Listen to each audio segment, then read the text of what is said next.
Sunday the 13th of September, and it's a beautiful day in Portwinkle, and I've been pacing around on the beach and I've just come across my old friend. So how are you today, Mike?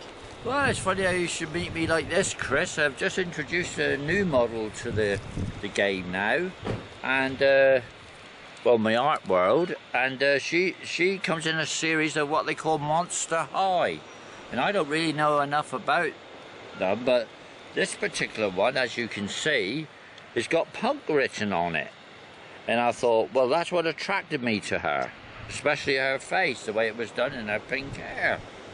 And I thought to myself, that's speaking to me, and this is how my art carries on.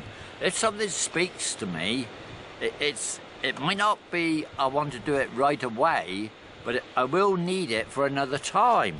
And this is how I come to pick. I hadn't even got a name for her because she's too precious to have a name. Oh, look, I'm going to... There we are. I've just got a name for her. And I'm going to call her Precious. Now, there's an example of inspiration, Chris. People say about songwriters, poets, people who write, where does it come from? Well, you've now got it on film that I've just named this wonderful girl Precious, and that wasn't even in my mind. Now, this is what happens with the art world. They're looking for something as if we plan it. We don't plan nothing. This is why we're called eccentric, because we try and produce new thoughts, like I'm doing with my book. New thoughts on gender, sex, behaviour, politics and art. Well, I'm going to try and reduce all that down to just a couple of words. Again, Chris, I'm looking for inspiration. So if anybody can help me out and incorporate all those things I've just said for a heading for my book, that I think is a little bit too long, please help me. And you can get in touch with me on 01752 816 615, and that is Mike Howell. So we're at Portwinkle. You start going to Whitsun Bay on a Sunday now and you come down to Portwinkle instead? Yes. Well, what I used to do, Chris, I used to pull into a siding on the Whitsun Bay cliffs there, but I've finished all that work up there, and I will go back to the word inspiration, because this is the key word today, and it's very important to me how I dress, how I look, and then that's what gives me how I feel. Yes. So as a male, because I put on women's clothing, I certainly have all the respect for the female, but I don't want to be a female. I'm a male, I was born a male, and I go out of this world a male. But I am an artist, and I will come in as a boy and go out as a girl. So what's brought you to Portwinkle to do art? Today, well, look, if you were to scan just that alone, I can sit here, and I've had a lot of trauma this week in my life, and it all fades away. Now, I don't want everybody coming to Portwinkle, because I noticed now we got a lot more cars than we used to have. The parking is very restricted. So I don't want to give too much of the game away, Chris. That's what I'm trying to say, because I like peace and tranquility. So I come from Torpoint.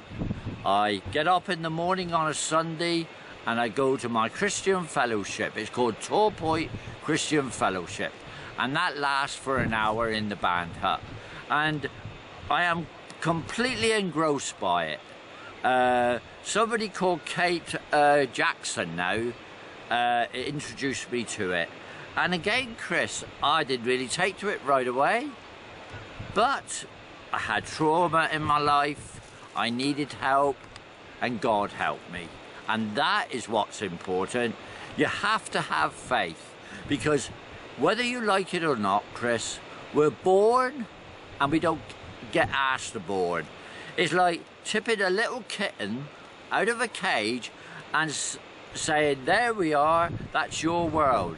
So you go to school, you do your education, you do your apprenticeships, you do your job trading, whatever it might be, Chris, and then you got to save some money. Don't spend it all, and then maybe you'll be able to get a house for yourself. That's how I was able to buy my house.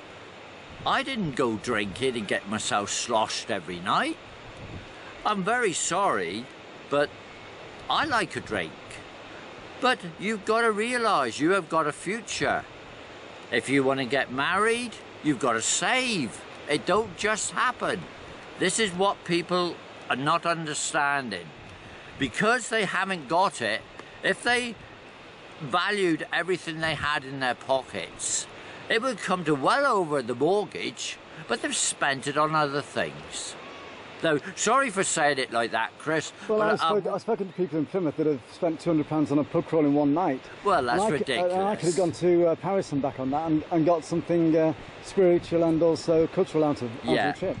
Absolutely, and I'll bring it right up to date. We've just got Mr. Corbyn, who is now going to be the next leader of the Labour Party. He is the next leader of the Labour Party. Yes, he is the next leader of the Labour Party. And Labour's had it as far as I'm concerned. Well, I'm sorry, but the people now, they've already resigned his other cabinet, and he has to go for the middle ground.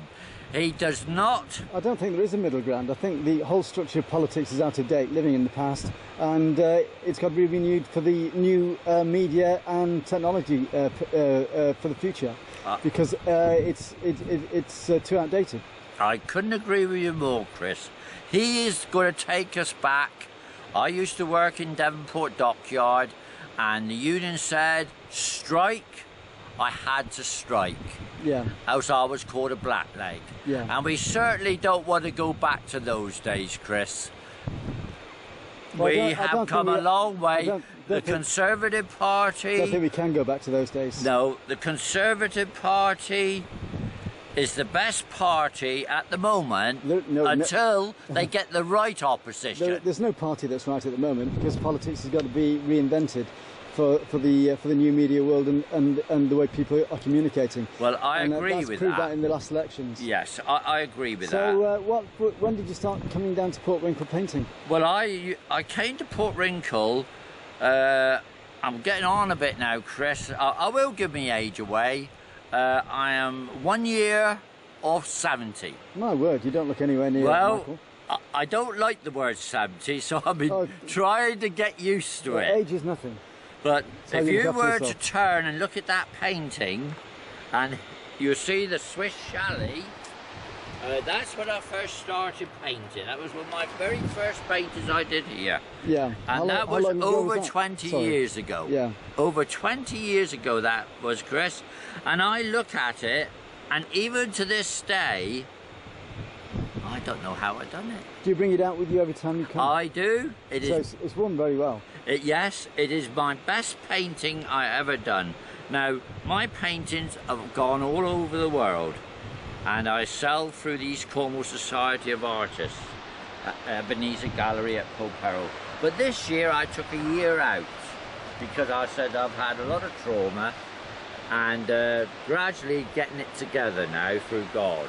And the most important thing, anyone, if they're going through trauma, is I believe in God. Now, I don't want to preach to other people, but it's definitely worked for me. And also, I've come with the right support.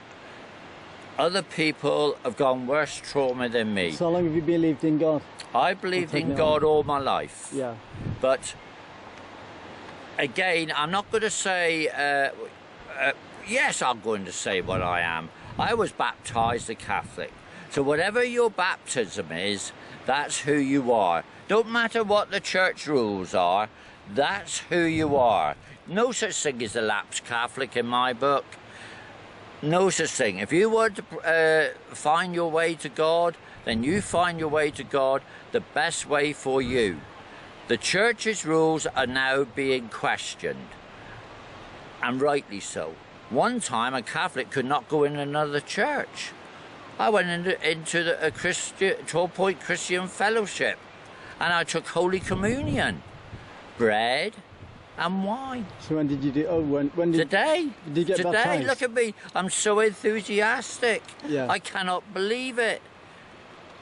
I don't know where this enthusiasm comes from, but there's got to be a human part of you and a spiritual side of you. And we know we're all going to pass away on this earth. We all know that. So therefore, we all dread it. The body is just a shell for the soul. That it's the is soul right. that makes the human. That is right. The I'm body sorry can be to have anything. to go on about God. I don't believe in God, because I think there's ways of explaining things that I can respect that, because logically, what you just said is correct, absolutely correct. But I know I'm going to have to pass on from this earth.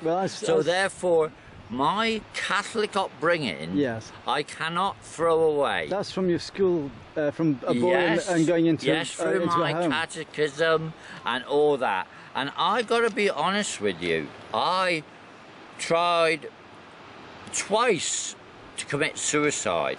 Yes. But, and I use the word how but. How long ago was that? Oh, that was nearly 2 years ago now. Yes. And I ended up in Derriford 2 Sundays running. What did you do then? Well, I took the car and I went out onto the cliffs to find a complete drop. Yeah. And I could not find one. Yeah. So I came back and I had this horrible feeling in my head still. And immediately I phoned 999 and told them exactly how I feel. It's about how you feel. Yes. I didn't want to kill myself. I wanted to kill that feeling in me. Yeah. I am still the same. That's probably anxiety. It was anxiety, and I've suffered anxiety because my wife has gone into a care home. Yes. And I only seen her yesterday at the carnival, and it was fantastic. She was happy. I was happy. Yes, she had to go her own way, but it's 15 minutes away from me. Would you say anxiety comes from situations when things are taken out of your control? Yes, absolutely, Chris. Absolutely. This is why I'm on medication now. Yeah. I have tried. If I'm being honest, I don't need the medication. I tried to stop it, and for some unknown reason, the brain did not have the right chemicals. We practice muscle building, but I think that if you take some substances out of your brain, then it takes a while for the brain to heal up, to readjust, and you've got to give it that time to get back into play. It's like alcoholics or alcohol. If you stop drinking, then within a week, your brain's telling you that you want some more alcohol. But if you go a month or 2 months without that alcohol, then your brain switches off from thinking that you want it. Yeah. That is absolutely correct what you just said. And I went a couple of months without the medication, but I was going low, lower and lower. And I had to go and see the doctor. Yeah. Now, the last time I seen the doctor, am I allowed to give the doctor's name? No, I wouldn't give too many names. No, okay. And he said, oh, make an appointment for me now in July. No, I haven't. Yes. Because normally I come out of the surgery and he says see me in 6 weeks' time or whatever it might be. Yeah. But this time he couldn't do that for his own reasons, right? Now, I have not made an appointment. Yes, I've had a little bit of depression, but I managed it because there's lots of people far worse off than me. So therefore, I'm thinking, Mike, come on, you've got to nearly 70. Well, you got your physical health, even though you haven't got your mental health 100%. And that's it comes from anxiety and stress by having things taken out of your situation, from what I can make out. Absolutely. Now, I just talked to you about the first suicide, didn't I? Yes. And then the following Sunday, I did exactly the same again. It seemed to be like as if it was a Sunday. Oh, it was a horrible feeling. Now, I've just put my roast dinner in the oven. Lovely. I wanted to do it. And then when I had these awful feelings, I couldn't do anything. What I enjoyed, I didn't enjoy. I lost my art. I lost everything. My art to me is everything, of course, apart from my wife. Yeah. But that all disappeared. I had no reason to live, in other words. Yes. Now here, on a sunny day, I feel fantastic. I'm not doing anything fantastic. But I think a lot of people, and I know the situation and everything's out of your control, but there are times when people go through a day or 2 or 3 days where they feel there's nothing to live for and you might as well end it. And then if you come out of that shadow, a rainbow could be at the end very, very quickly, and you wonder what it was all about. So sometimes that trigger can be dangerous, and you need to wait and see what happens and try and turn the negatives into constructive positives if possible. That is absolutely correct. But can I just go back to the second attempt at suicide, and then I again come back to my house, totally lonely, felt lonely, horrible feeling. Yeah. I love being on my own. No problem with that. I'm on my own most of the time. But Yeah. I choose to be on my own. Loneliness is when you're forced on your own. Yeah. Because you're either ill or you don't want to speak to anyone. I'm speaking to lots of people. I was speaking to some lovely young girls today in Torpoint, and I had the guitar with me. As you can see, it's over there. Talking to people isn't having friends, though. No, it isn't having acquaintances. friends, but when I'm lonely, we I all- don't want to talk to nobody. Yeah. It's a contradictory terms. You want another human being, Yeah. but you're not in the right frame of mind to be sociable with them. Yeah. So now I find myself on my own a lot.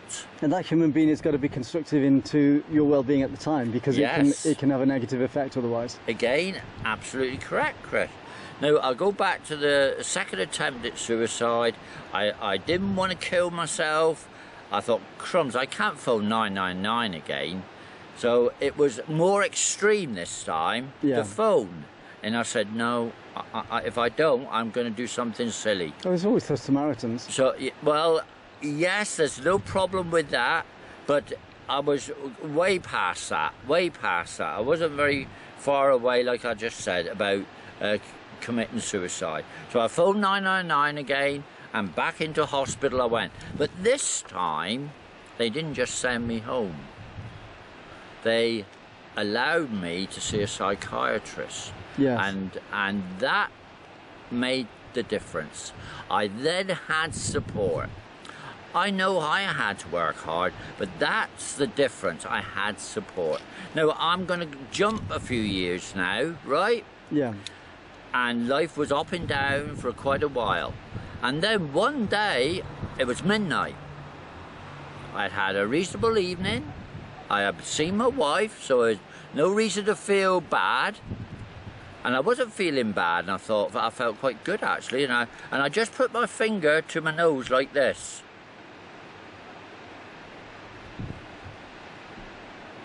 Drip of blood. So I tried to stop it. It started to come down more. Then it started to even flow a bit faster, and I thought, crumbs, I better get a tissue. It was all over me come the end, and I was right by the telephone. I picked that phone up and dialed 999 for the paramedics to come, the ambulance service. I said, I can't talk, I said, because it's now gone to the back of my throat, and I'm joking. I was being inside saturated with blood. I was so frightened that they kept on the phone until the ambulance service arrived.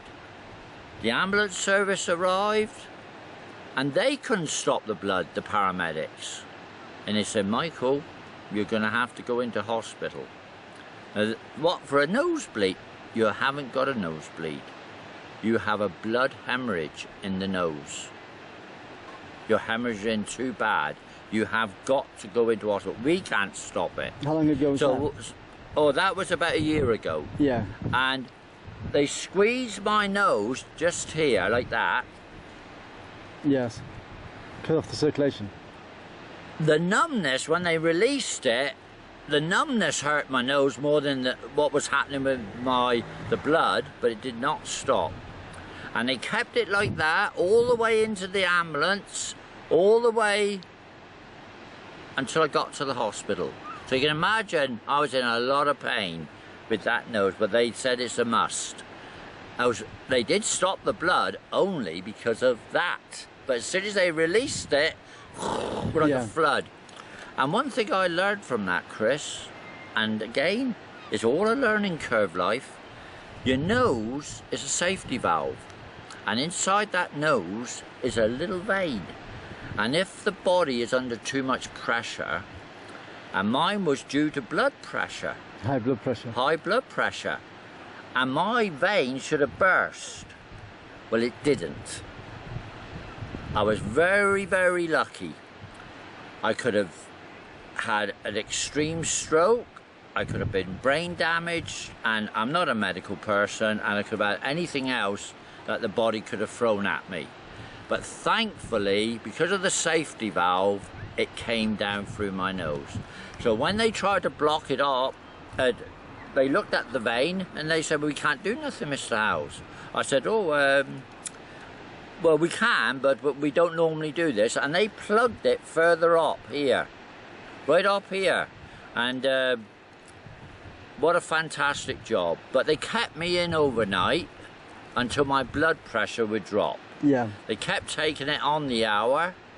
And the people in Derriford, the nurses and anyone else who dealt with me in Derriford, you think I was a VIP the way they treated me. I thought, I've only come in with a nosebleed.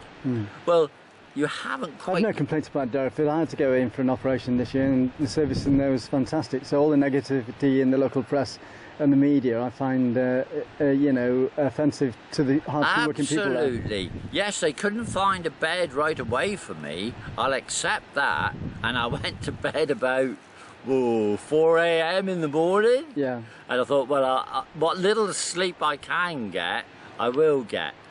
But they tested me on the hour, and I thought, well, it looks like it's not going down. And then suddenly, all of a sudden, the blood pressure dropped. Yeah. And that's when they allowed me to go home. But I was all in my female gear. Yeah. Now, the people in that ward, I apologised to them. I said, "I'm very sorry for coming in my female gear, but I couldn't get upstairs, the blood was everywhere." "We're not interested, mate. We know you anyway." But the point is, they did not even complain. As a matter of fact, we had a fantastic discussion. Yeah. And we made friends there and then. And that was brilliant. So, out of a black cloud now has come a silver lining, because I think about that now a lot, because I think life can be far worse. You could be in that hospital bed, Mike, not being able to do your drawings. So now, if I can help someone, that's what I do. I'm not a selfish person. So where are you at with your art now? Well, I still go down to the Torpoint library, 2 till 4 now. Yeah. And I draw, and if anybody wants to come along, it's still the Torpoint Art Club, but if anybody wants to come along and join me, they are most welcome. As long as they bring their own materials, they can quietly draw with me or paint, because I have been studying now I established it in 2002. So we can work together. I use the word work together. I don't tell you what to do. You ask of me what you need from me, from all my experience, and then we can make a good friendship as well. So that's what's important. So I'm just going to repeat, it's at the Torpoint Library, Torpoint Art Club, every Friday, 2 till 4, and we have a lovely space there. So how you come to Portwinkle now every Sunday?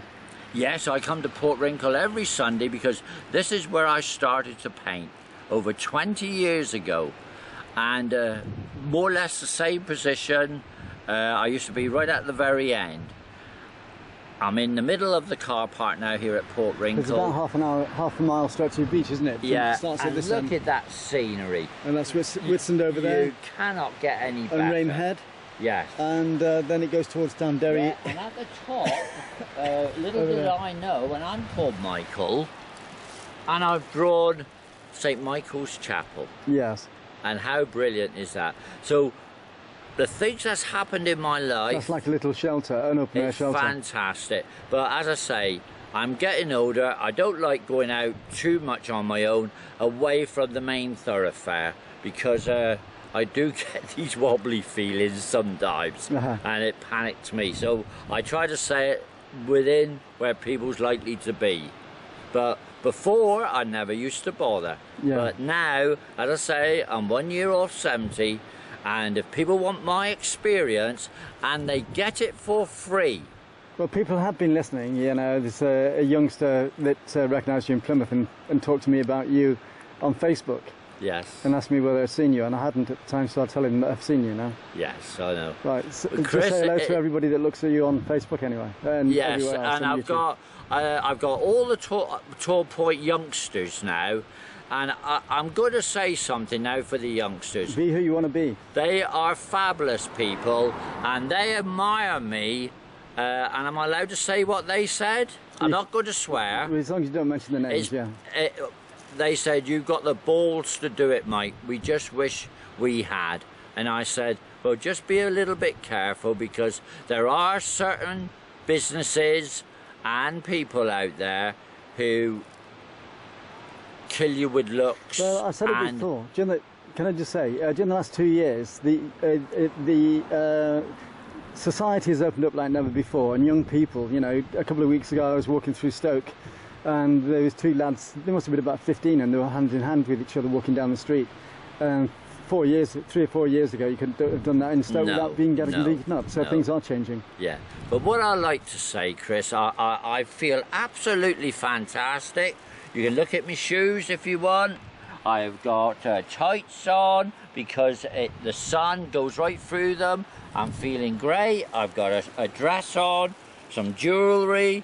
There we are, just look at that there. So what would you say to people that are struggling then? Well, because a man, and you emphasise the word man, puts a dress on, it doesn't mean to say he wants to be a woman.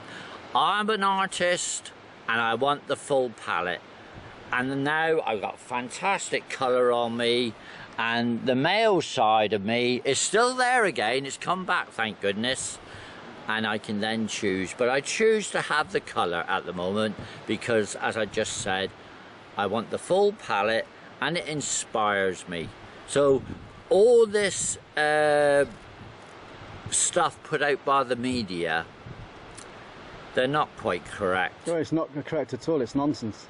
It's just I feel fabulous. It's just scandal to sell papers, basically. Absolutely. Anyway. But I warn the youngsters in a way because they got friends. You got to be careful. Like I say, I'm on my way out now. Well, I think you find that you know their friends aren't bothering so much because everything's becoming so open now. It doesn't matter who you are. No, but businesses can stop you going in. Yeah, but that's the old heads that haven't moved on. And that is sad. Yeah. There is a particular business in Torpoint, and I'm not going to mention the person. Yeah, you've gone through that before. Yeah, I'm going to say that because it's always on my mind. But he is now, I haven't said this before, this is first time on camera, I'm banned for life. Yeah. How sad is that? How sad is that person? Right, thanks a lot anyway, Mike. Yeah. Have a good day. Thank you, Chris.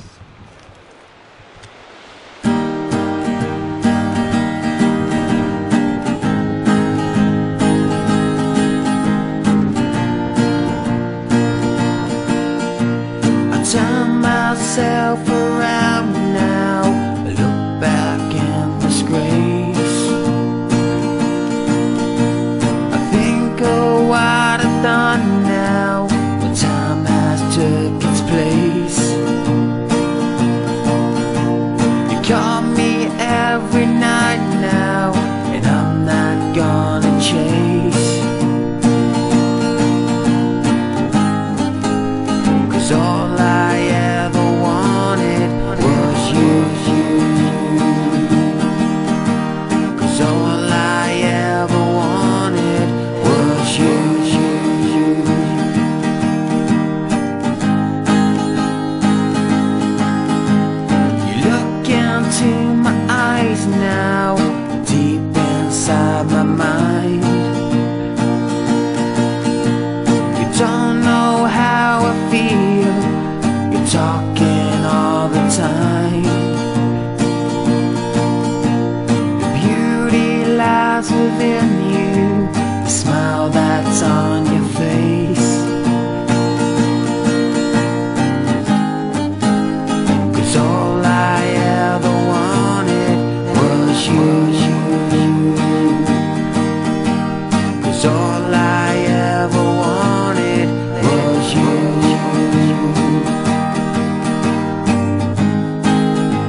I'll let you go. Darling, I don't know.